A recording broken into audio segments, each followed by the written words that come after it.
Alright,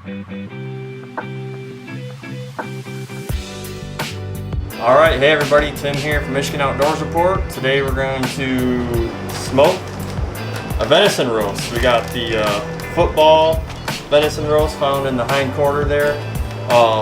What we've done is we've trimmed it up, and I've actually had it soaking in olive oil for about 4 hours now.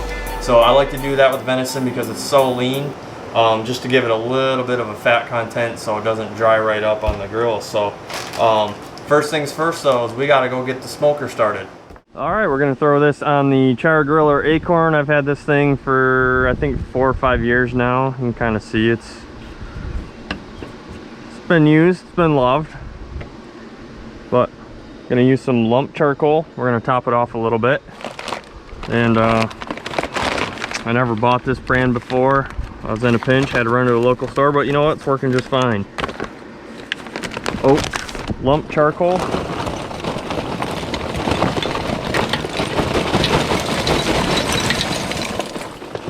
And we don't need a whole lot. This is not going to be a long cook.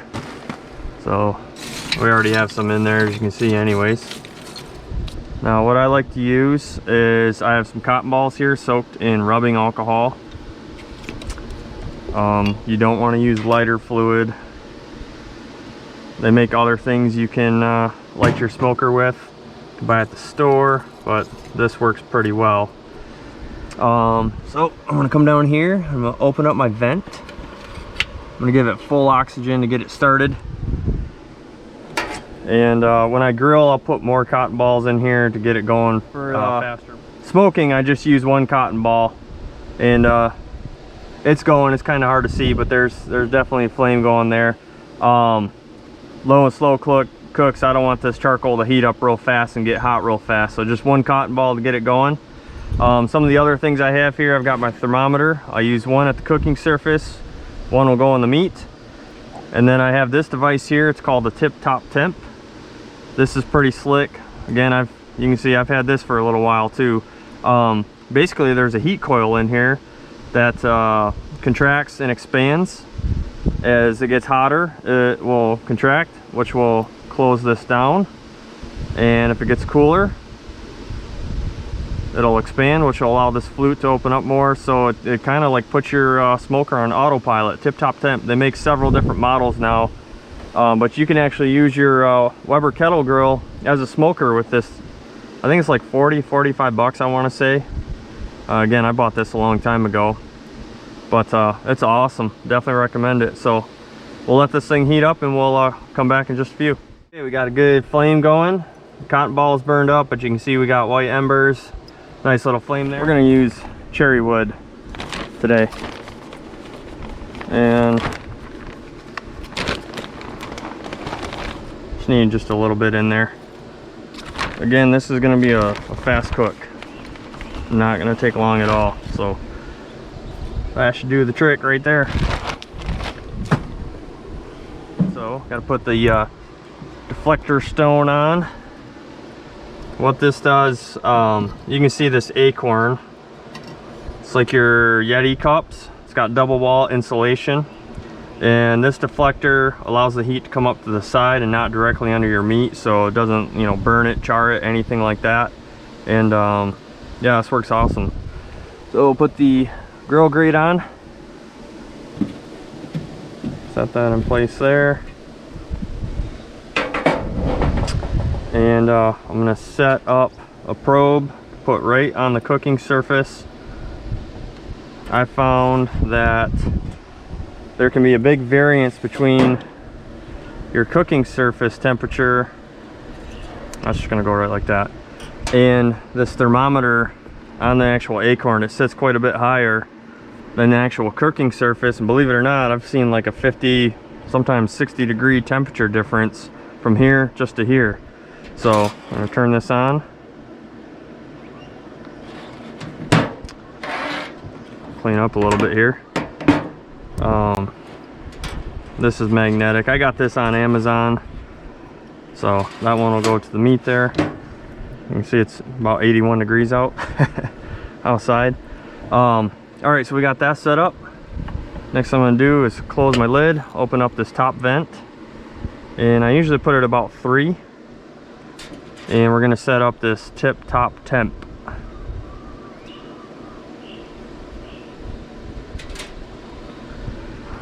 So what you want to do is this rubber that goes around the outside here, you want to raise it up just a little bit, and I'm gonna try to make sure that it's covering all the vents, and then you just push down. That kind of helps seal it in.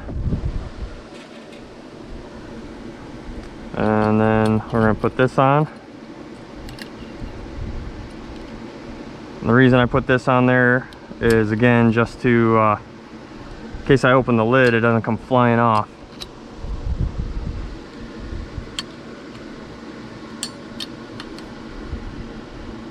There we go. And then you want to set this to 0, so 0 is flush with the top. And for now, we're just going to open it up. We'll put it on like a 3. Now I'll put it on like 2. And oxygen's flowing in, flowing underneath. And we're going to watch this temperature gauge here. And we want it, usually once we get about 160, 170, I'm going to come out here, I'm going to start to close down the oxygen a lot. And it should continue to heat up in there. We're aiming for 225 to 275 is a good temperature. So you can see it's already going up 88 degrees in there. So, all right, let's go get the venison ready.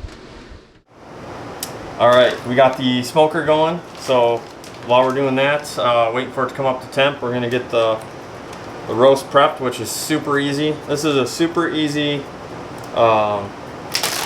process here, and it doesn't take very long. It's a, you know, this is a small roast. Grab some paper towel here. It's a real small roast. Again, we've got it all trimmed up. We got that silvery skin off the meat, and there's a couple pieces of fat that we got off of there. From our partners at Deer Camp Coffee, they've got into the spice game, and we've got a venison rub that we're going to put on this thing. And it's just garlic, onion, salt, paprika, and some other spices, so it smells really good. And basically, we're just going to coat this roast and get it ready for the smoker. Just kind of pat it in there.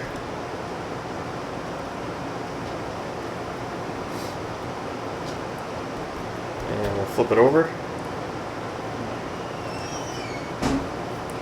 Bottom.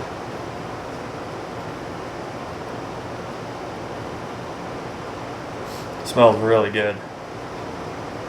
All right, that's it. It's that easy. Venison, you want to cook.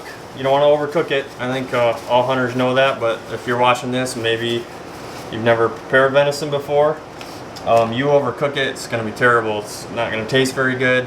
It'll be rather chewy. So we're looking for about 130 to 135 max internal temperature on this roast here. But basically, this is going to be like prime rib. I've made this before, and it is excellent. It's going to melt in your mouth. Super tender, really good. So we'll wait for the smoker to get to about 225, 250. We'll throw it on. Right. Surface temperature is at about 150, so I'm going to start moving my vents around. I'll probably move this bottom vent to about halfway for a little bit. I'm going to leave this one open. Maybe I'll crank it down just a little bit. The thing I found with these Akorns is they're very finicky, and they'll heat up rather fast, and if you overshoot your temperature, it's going to take a long time to get them down. So we'll check back a little bit. Okay, we're at 190, and literally just a few minutes have gone by. It's 192 now, so I'm going to come down here and I'm going to close this vent where it's just barely open now. If you can see that. And I'm going to do all my controls now with the tip-top temp, and I'm going to just shut this down to right about there, so you can see a little bit more even. That thing's barely open. Again, we're shooting for 225 to 250, so hopefully I got to this in time, because that temperature is going to come up probably, you know, 30-40 degrees yet, I've found in these Akorn grillers. So it's all about watching your temperature when you're trying to smoke. Okay, we are at 226. After I shut it down, it came up real slow, and right now that's right where I want to be, about 225, maybe 250 tops.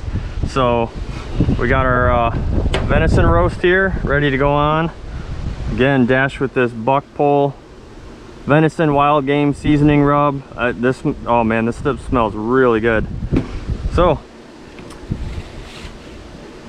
we're just gonna put this right on. Got a beautiful blue smoke coming off here. It's gonna go right there. Again, this is not a really big roast, so this is not gonna take very long. I'm gonna stick this probe right here, right in the middle. And again, we're looking for about 130 to 135 tops on venison. So here we go. Now we're cooking. All right, we have hit 131 according to this. And there you go. I like to double check it. Try this probe here, see where we're at. Again, we're looking for 130, about 128 there. You're right, try to get as far center in there as we can. So we're pretty close. We're probably good to pull it, but I'm gonna leave it on for just a few more minutes. So it'll continue to cook. We're gonna let it rest, but oh man, it smells delicious. Okay, we've given it just a couple more minutes and we've temped it. We're at 130 internal temp, so we're ready to go. So I'm gonna pull this thermometer out here. And we'll get this one out too. All right, we're ready to pull the roast off.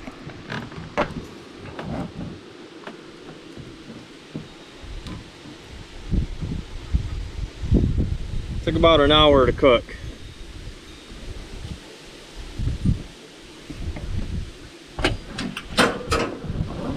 There we go. Beautiful. All right, we're gonna take it inside and let it rest. All right, temp's 130 in the middle. So we pulled it, we let it rest for about 15-20 minutes. So now we're gonna cut into it. All right.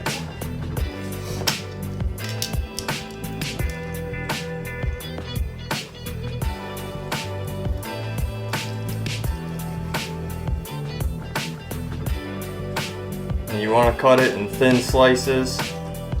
Treat it just like prime rib. It should look just like prime rib as you cut into it. And I got another camera here for a side shot, but it is super tender. It is nice and juicy. That rub smells amazing on there. I want to zoom in on that, Josiah.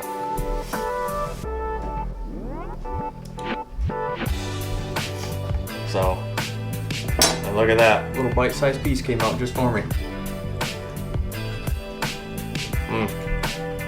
That's really good. So we're gonna slice this up. We're gonna have a taste test. This might be something for you to try. All right, taste test. Got Josiah and Caleb here with me. Let me know what you think.